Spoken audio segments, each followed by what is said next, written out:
Ayan. Sabay pa tayo ng ayan. Oo. Sige. At dahil dyan, we would like to shout out dun sa mga hindi pa namin shout out ng mga first namin mga episodes. At hindi na namin actually alam kung pang ilang episode na to. But we would like to say thank you dun sa mga followers. Yes. And sa mga support. sa mga nag-watch.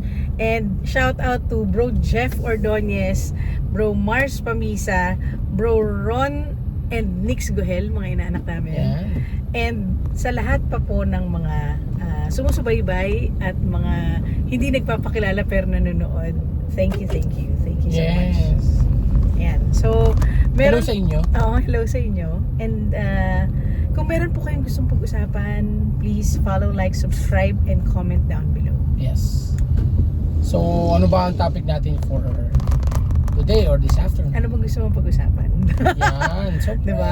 yung nakaka-apekto sa atin as a Couple. biology and as a couple, di ba? Sa katawan natin, lalo sa katawan ng mga kabaybaihan. And sa pamilya na Nakakatakot rin. yan, diba? Nakakatakot yung topic na yan. Hindi Ano ba? Ikaw na magano? Ano ba yan? Perimenopause ba yan? Yan, yes. Yan. Okay, Perimenopause. sige. Sabi ko na nga ba, ito na eh. Oo. Ang kinakatakutan kong Yan na, topic. ang mga dahilan ng pagsusungit. Joke lang. Hoy, grabe siya. At, ano.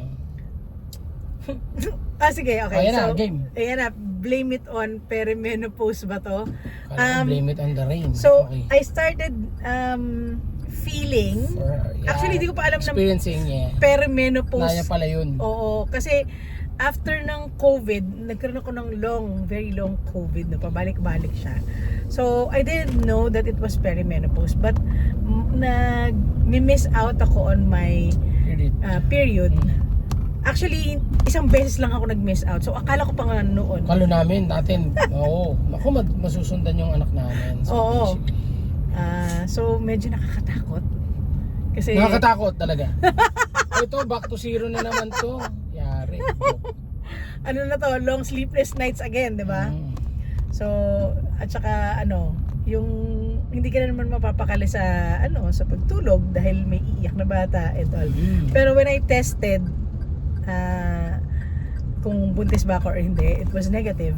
Yun, buti na lang, di ba? Yeah, but I also had that fear na kung hindi ako buntis, ito? Yes. Kasi hindi ako nag-miss out ng period ko. I'm regular, so every 28 to 29 days or so, talagang dumarating yung period ko. So, the next step is like to wait if the next month magkakaroon ako. So, nagkaroon ako nung next month.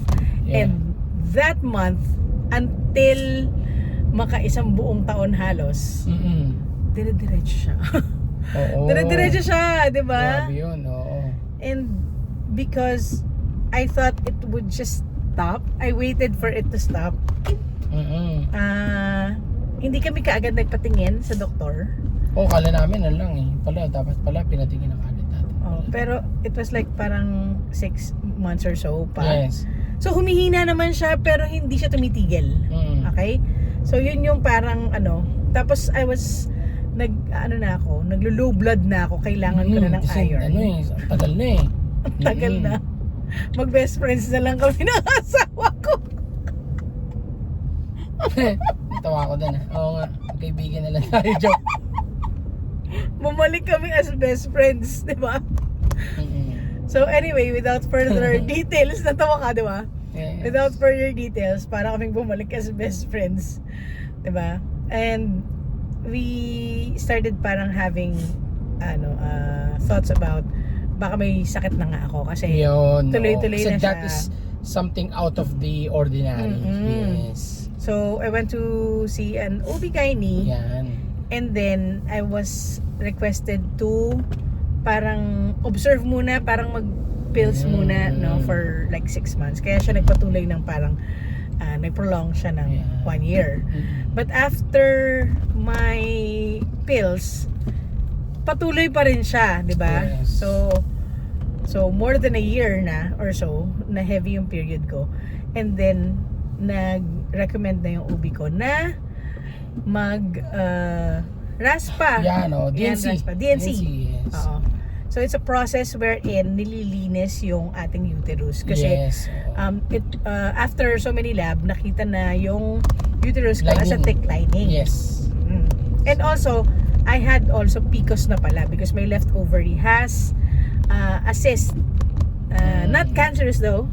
Isa pang scare sa amin yun na hindi siya cancerous. Yes. And then, yun, From there, nagpaano na tayo, di ba? We took all the tests, Yeah. tapos yan, nag-prepare tayo sa procedure. mm-mm. Yan. So, okay naman, maganda yung kinahinatnan, right, ma'am? Maganda yung ano natin. Shoutout pala sa aming OB, Mm-mm. si Dr. Monari Evangelista Mm-mm. of Medical City. Mm-mm. Yan. Actually, yung pangalawa na yan, no? Kasi yung Oo. first ko, after ng first DNC ko, the normal DNC, nag-bleed Yes. pa rin ako. Exactly. Nag-bleed pa rin ako. So, I was, parang nirequest sa akin na baka kailangan ko na magpatab. So, or tatanggalin na yung buong uterus ko. Uterus, ovaries, Kaya, and the works, di ba? oo. Yun ang ano. So, nag-isip kami. And ano naman no? True enough, yung doktor naman, hindi naman din talaga. May kanya-kanya yung doctors, di ba? Mga OB-GYN. So, yung OB namin is, hindi talaga siya in favor of removing, di ba? Mm-mm. Completely removing the reproductive system. Kasi, di ba, ginawa yun ng Diyos yan na nandyan. So, parang ayaw niya ipagalaw. Kumbaga, gusto niya the natural way of, basically, mag-menopause ka the natural way, di ba? Huwag mong tatanggalin. Kasi, syempre, baka magkaroon ng komplikasyon. May tinanggal ka na part na ginawa ng Diyos na nandyan. Tama? So, medyo yun yung ano namin. Parang where it a conundrum lacks, di ba? Kung paano, ano ba, di ba? Ganun yung Kasi nangyari. it's hard, parang naisip rin namin na parang kung tatanggalin siya, there were reports na nagdidikit-dikit yung ibang mga Oo, organs yes. kasi it's supposed to really be there. Yan. Nawala. Nagkaroon ng gap. Oo. So kung Ng magkakaroon ng space. gap, magkakaroon ng parang magko-close in siya. So I didn't really parang lean on to tanggalin siya. And Pero nag-ready na kami noon, di ba? oo, nag-ready na tayo, no? Ready na kami. Ano talaga, nag-research na kami on what to take, what to do, ganyan, yan. How to prepare. Yeah, pero yun nga, in-advise sa amin ng OB na, no, let's do it the natural way. Kaya yun yung nangyari. So nag-DNC ako for the second time but it was like, ano yung tawag dun yung Sorry it's a medical term. pero hindi ka hahatiin. Yeah, And it's an internal. maliit lang yung instrument na heteroscopic. Incision. Yan, Heteroscopic. Yan, Oo, it's like that. So, Oo. I'm not sure if that's the real term for it. Pero, yun yung ginawa sa akin the second time around. And, ang nangyari is, mas na-clear siya. Kasi merong camera na pinasok sa loob ng uterus ko. And, mas na-clear yung uterus ko after that. After that, meron pang mga paila-ilang months na nagkakaroon pa rin ako ng malakas pa rin. So, ang advice na lang ng doctor sa akin is to take pills until man-normalize. Hormone therapy ba? Well, yun yung isa sa mga Sinabi, present na pwedeng gawin. Yes. Pero, kung hindi kaya ng pills, okay? So, I was taking Yasmin. Until now, nagtitake ako ng Yasmin. Kaya, na-lift na yung pagka-best friend namin ng husband. Ito na naman tayo sa... Na-lift na. Nalift na yung ban. Oo, na-lift na yung ban. Pero anyways, ang ano lang ng perimenopause, ang dami talagang nararamdaman. Before talaga masabi nung doktor sa akin, nung ubi ko na you're in a perimenopausal stage which will run from 4 to 10 years. 4 to 10 years, no? Oo. Malaki daw ang ang kasalanan ni Eva sa mundong ito. Grabe. Kaya 4 to 10 years ako kailangan mag-suffer. So, pero ngayon mayroon pa rin kami mga may mga ano ba nararamdaman mo sa gabi? Mga hot na-experience flashes. Maraming nangyayari. Sometimes it's blurry vision. Usually it's brain fog. Tapos tumataas yung BP, napaka abnormal nung rise and Erratic. fall ng erratic yung rise and fall ng BP. Minsan sobrang baba, minsan sobrang taas naman. So again, it's parang nasanay na rin kami. It's an in and out situation for us sa hospital. Siyempre, just to check lang, 'di ba? Lalo na pag tumataas yung BP, 'di ba?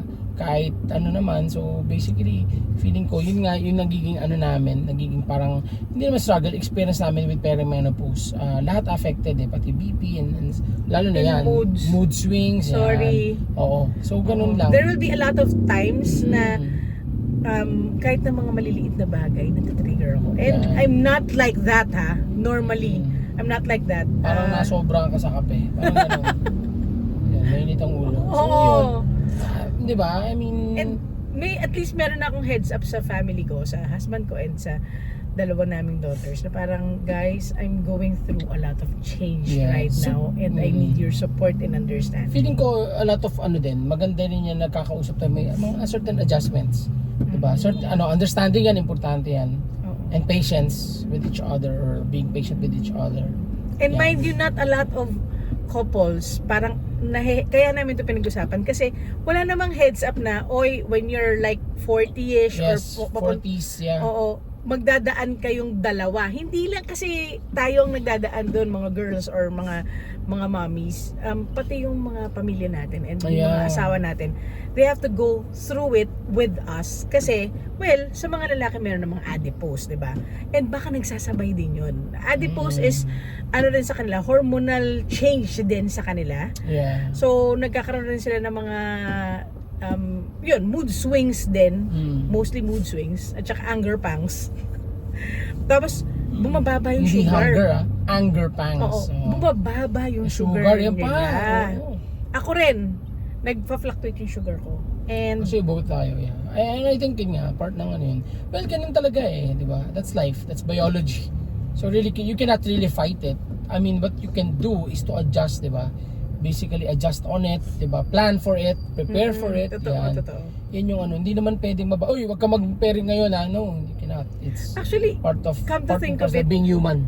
baka Ganun. mamaya, kaya marami rin nagde-divorce ng ganitong edad. Oo, kasi nagkakainisan sila siguro. Nagkakainisan. Kasi Nagkakakiskisan. hindi mapagpasensyan kasi hindi Yeah. natin alam kung saan nanggagaling. Yun, yung mga Diba? inis, yung mga sungit, yan, etc. Ng isa't isa, not only the women. And it's but irrational not talaga yung only mga the wives, inis, but ha? the Oo. husbands as well. Oo, Oo, yung mga ganun. lalaki nag-go through it rin. And Oo. sometimes hindi, ang Adipose i-label ba na lang tawag? natin, Yeah. adipose ba Adipose, o midlife crisis ba Yan, to? Yan. exactly. Kasi parang hindi natin maintindihan ng isa't isa at this point. Correct. So it's hard to really communicate. It's hard to really parang try to reach out kasi parang sa sarili mo nga parang you're tired. You're parang beat up. Parang hindi mo rin maintindihan ang sarili mo. So, how can I reach out to somebody na hindi rin niya maintindihan yung nangyayari sa kanya, hindi niya ma-explain. And tapos may resentment na nangyayari sa sarili na parang hindi ko naiintindihan ang sarili ko. Ano bang nangyayari sa akin? Hindi naman ako dating ganito, di ba? So parang Yes. tapos pag minsan, hindi pa tayo parang open to really talk about it. Correct. Kasi parang baka mamaya mag-trigger pa ng much more inisan. Kaya for us, the reason why we're talking about it is because heads up ito sa mga couples na papunta dun sa 40ish Yes. and above na mag-go through this stage and you have to, sabi nga nila, di ba, buckle up. Yan. Kasi hindi natin maiiwasan yung kiskisan. Dahil we're two different people. We have two different priorities na hindi mali, hindi mali. Yeah. We have, It's just what we are, kung paano tayo ginawa, di ba? We're made, di ba? What we are made, parang ganon.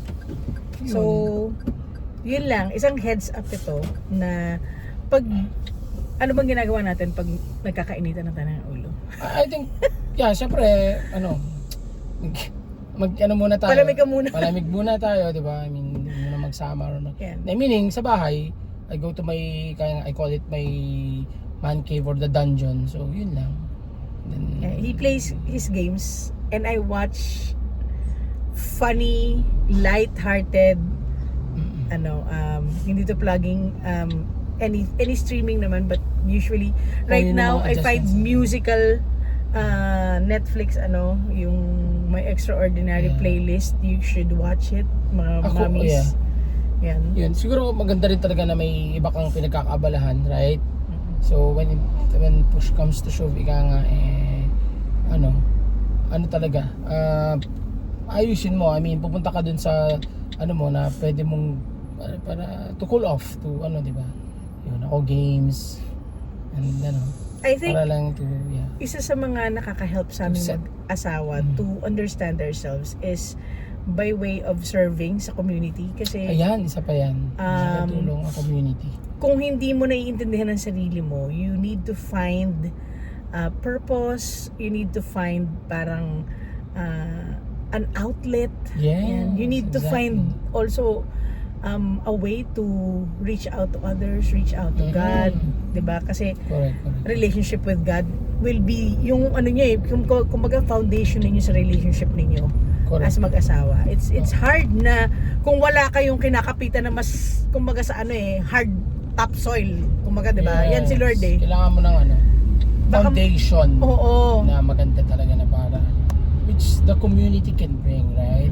And then your faith to God basically, di ba? Yung pag minsan papasok kayo ng nagkakainisan kayo pero Yeah. paglabas ninyo okay na ulit kayo kasi it's also good. nananourish kayo. Yeah, it's also Yan. good to mention na importante talaga you put God at the center of your relationship. Totoo I yan. think yun yung sa amin that's a lifesaver. That's our parang life vest. Not to be prude or anything or parang to be, preachy yeah. about it. Pero kasi Totoo nasa yun, nasa yes. stage na tayo na sometimes we will feel alone kahit na we're on the same boat. Yes, agree. We're going through life changes. We will feel alone in yung change na yun. So you really need to hold on to something who's really talaga kumbaga mahal ka ni Lord kahit na anong mangyari, di ba? Yes. So, yun. Tapos, mami-mirror mo yun sa pagmamahal ninyo sa isa't isa. Tama. Yun. Yun lang. So, good luck sa mga nagpe-perimenopause. Pero ano lang, understanding, patience, yun lang. At pati kailangan. nag-a-adipose. Yeah, no. It's part of of being human. Kahit hindi ka mag-asawa, kahit single ka magkakaroon ka nun. Yeah, it's in our body. Let's be in our patient with system. ourselves. Yes, yan. Exactly. Yun lang. Bye-bye.